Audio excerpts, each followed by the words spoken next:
we revert to old Calc 1. And if this was a function, 3x over x plus 2, and you wanted to demonstrate in Calc 1 where it was increasing and where it was decreasing, what I taught you to do was 3x, and then you take the derivative of that. We're doing the division, right? Divide by the power. So, Highest power of the denominator. oh, no, that won't do it for you. That's horizontal You have to asymptotes. multiply and subtract the differences Yes, and old divide quotient by the rule. So you're going to have to take the division. first derivative by the old quotient rule. So here's quotient rule. Derivative of 3x, 3. x plus 2. 1. And the rule is you have to start with the denominator times the derivative of the numerator. So you had 3x plus 6 minus 3x all over x plus 2 squared. So that gave us 6 over x plus 2 squared. Then find the components.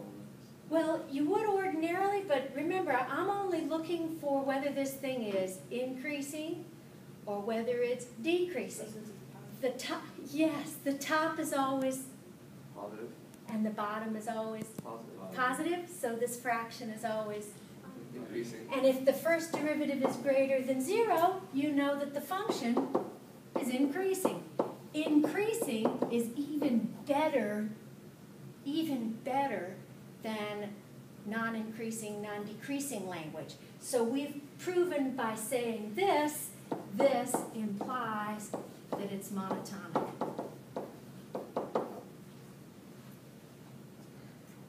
What if it's decreasing? It's not monotonic. Decreasing is okay too. Okay. It just can't go up a little, down a little, then up a little and down a little. Although even that, there's ways around. What we do is chop off the front and only look at the back. So there's some ways around it, but Like a sine function, it goes. oh, no, a sine function, you're goofed because it's always repeating. But on a sequence, suppose it started out like it was decreasing, and then unfortunately one of the points went like that, but then it continued decreasing. What we do is chop it off there and only look at that back part and say, oh, okay, now it's decreasing. With a sine, you can't do it because on a sine type of function, you know, you've always got, there's no way to chop it off and have it always increasing. That's only exception if there's only like one point. A finite number Okay. at the beginning. If there's a finite number of goofy places at the beginning, we chop it off, look only at the ending part of it, and we're still okay. You're not going to generally go to this. This is a last resort. So let me say that. Last resort to prove convergence or divergence. Oh, no, it doesn't prove divergence. Don't do that. Convergence.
So only when I'm really stuck do I go to this theorem about a sequence being bounded and monotonic.